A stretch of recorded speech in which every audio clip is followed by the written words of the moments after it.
नमस्कार। विकल्प वाणी सच्चाई की खोज में आपका स्वागत है। दोस्तों, बहुत ही चौंकाने वाला मामला सामने आया है। सुप्रीम कोर्ट ने 30 अगस्त को एक ऐसा जजमेंट सुनाया है जिसको सुनकर आप भी चौंक जाएंगे। सुप्रीम कोर्ट ने 1992 के बाबरी मस्जिद के विध्वंस और 2002 के गुजरात हिंसा के सभी मामलों को बंद करने का आदेश दिया है। यह आदेश आने से पहले बीते 15 दिनों से देश के अलग अलग इलाकों में 2002 के गुजरात हिंसा से जुड़ा मामला, बिल्किस बानो के साथ हुए गैंगरेप और उनके परिवार के सदस्यों के कत्ल करने वाले 11 दोषियों को रिहा करने के खिलाफ महिलाएं और आम लोग सड़कों पर आंदोलन कर रहे हैं। या आंदोलनकारी सवाल उठा रहे हैं, यह कैसी न्याय व्यवस्था है जहां पर ऐसे जघन्य अपराध करने वाले गुनहगारों को रिहा कर दिया जाता है। क्या है पूरा मामला है और कौन है बिल्किस बानो, इस बारे में पूरा इंफॉर्मेशन हम इस वीडियो में आपको देंगे। ये वीडियो अंत तक जरूर देखिए। विकल्प वाणी सच्चाई की खोज। यह मामला है सन 2000 का, जब पूरा गुजरात नफरत की राजनीति में जल रहा था। उसी समय बिल्किस बानो अपने माता पिता के घर गुजरात के रणधीकपुर गांव में आई थी। उस वक्त लगभग उनकी उम्र 19 साल होगी। उनकी एक बच्ची थी जिसकी उम्र 3 साल होगी और दूसरा बच्चा 5 महीने का उनकी गर्भ में पल रहा था। 3 मार्च 2002 की सुबह रसोई में बिल्किस बानो खाना बना रही थी। उसी वक्त 2 जीपों में सवार कुछ लोग आते हैं। उनके हाथों में डंडे और निहत्थी तलवारें थी। बिल्किस बानो को समझ पाती उससे पहले ही उन लोगों ने उन पर हमला कर दिया। हमलावरों में से एक ने बिल्किस बानो की गोद से उसकी बच्ची को छीन लिया, उसे जमीन पर पटक दिया। उसका सर पत्थर पर लगने से बच्ची का तुरंत मौत हो गई। ये दरिंदे यहां तक नहीं रुके, वो बिल्किस बानो के कपड़े फाड़ने लगे। उसमें से कई उनका बलात्कार करने के लिए आगे बढ़े। वो अपनी जान बचाने और अपने आबरू बचाने के लिए उनके सामने गिड़गिड़ाती रही, लेकिन उन दरिंदों ने उसकी एक नहीं सुनी। बिल्किस बानो इस भयंकर दर्द से बेहोश हो गई। हमलावर उन्हें मरा हुआ समझकर वहीं पर छोड़कर चले गए। इस दर्दनाक घटना में बिल्किस बानो के परिवार के 14 सदस्यों का कत्ल किया गया। होश आने के बाद बिल्किस बानो जैसे तैसे पुलिस स्टेशन पहुंची। पुलिस वालों ने उनकी शिकायत दर्ज तो कर ली, लेकिन बिल्किस बानो पढ़ी लिखी नहीं थी। पुलिस वालों ने उनकी शिकायत को पढ़कर उनको नहीं सुनाया। बिल्किस बानो सभी दंगाइयों को जानती थी, क्योंकि वो उन्हीं के पड़ोस में रहने वाले थे। उन्होंने बारी बारी से पुलिस वालों को उनका नाम बताया था, लेकिन पुलिस वालों ने एक का भी नाम दर्ज नहीं किया। आप और हम अपने देश की पुलिस और न्याय व्यवस्था को बहुत करीब से जानते हैं। एक आम व्यक्ति को न्याय पाने के लिए कितने ही मुश्किलों का सामना करना पड़ता है, ये बात किसी भी हिंदुस्तानी से छुपी नहीं है।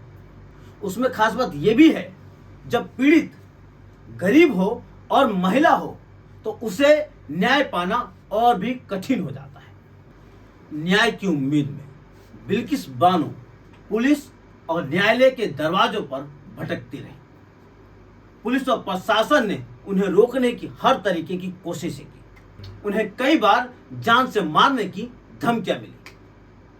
वह अपनी जान बचाने के लिए दसों बार अपना घर बदलती रही। लेकिन दोस्तों, कब तक न्याय छुपा रहेगा?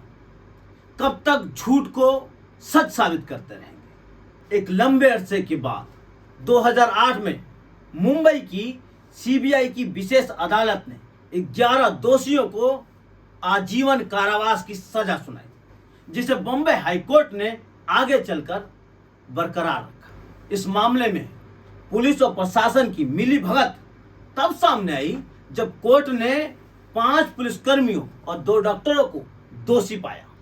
उन्होंने सबूत को पूरी तरीके से मिटाया था। इस फैसले के बाद बिल्किस बानो को इंसाफ की उम्मीद जगी थी। लेकिन 15 साल बाद इन दोषियों में से एक राधेश्याम शाह ने सजा माफी के लिए सुप्रीम कोर्ट का दरवाजा खटखटाया।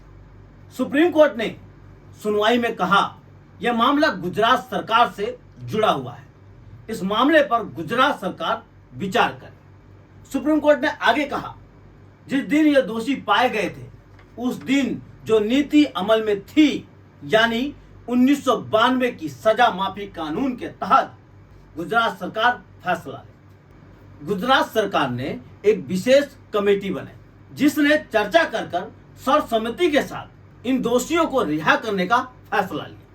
लेकिन गौर करने की बात यह है, केंद्र सरकार ने सभी राज्यों को बीते जून महीने में एक चिट्ठी लिख के कहा था, उम्र कैद की सजा काटने वाले दोषियों को और बलात्कार के दोषी पाए गए गुनहगारों को सजा माफ नहीं होना चाहिए।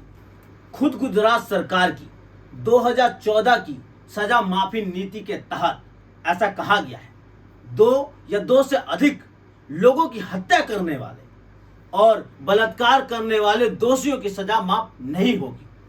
साथ ही इस नीति में यह भी कहा गया है, दिल्ली विशेष पुलिस स्थापना अधिनियम 1946 के तहत जांच की गई और जांच में पाए गए दोषियों को उनकी सजा माफ नहीं होगी। गौर करने की बात यह है, सीबीआई को इसी कानून के तहत जांच करने का अधिकार मिला है। सीबीआई ने बिल्किस बानो मामले की जांच की और 11 लोगों को दोषी घोषित किया। गुजरात सरकार की कमेटी ने केंद्र सरकार की चिट्ठी और खुद की सजा माफी कानून को ताक पर रखकर इन अपराधियों को रिहा किया।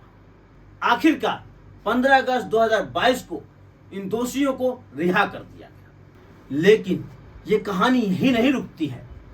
जब इनकी रिहाई हुई तो कुछ लोगों ने महिलाओं को इकट्ठा कर इन बलात्कारियों का फूल मालों से स्वागत किया और इनके समर्थन में मिठाइयां बांटी। याद कीजिए, ये वही देश है जब 2012 में निर्भया बलात्कार के मामले में लाखों लोग इंसाफ के लिए सड़कों पे निकले थे, गली गली मोमबत्ती जलाए थे। आज उसी देश में बलात्कारियों का स्वागत फूल मालाओं से हो रहा है। और उस दौर में जब खुद देश के प्रधानमंत्री 15 अगस्त को लाल किला से कहते हैं 2047 तक हर तरह की गुलामी से नाता तोड़ना होगा। लेकिन आज मन में एक सवाल उठता है, देश की आजादी के 75 साल की लंबी जीवनी में हमारे सत्ताधारी समाज में बढ़ते महिलाओं पर हिंसा और अपराध को रोक नहीं पाए, क्या वे आने वाले 25 सालों में रोक पाएंगे? जब सत्ता में बैठे लोग और पूरी न्याय व्यवस्था ऐसे बलात्कारियों को रिहा करते रहेंगे तो क्या सत्ता की गुलामी से महिलाओं को आजादी मिलेगी? इस बारे में सोचिए, समझिए और देखते रहिए विकल्प वाणी, सच्चाई की खोज।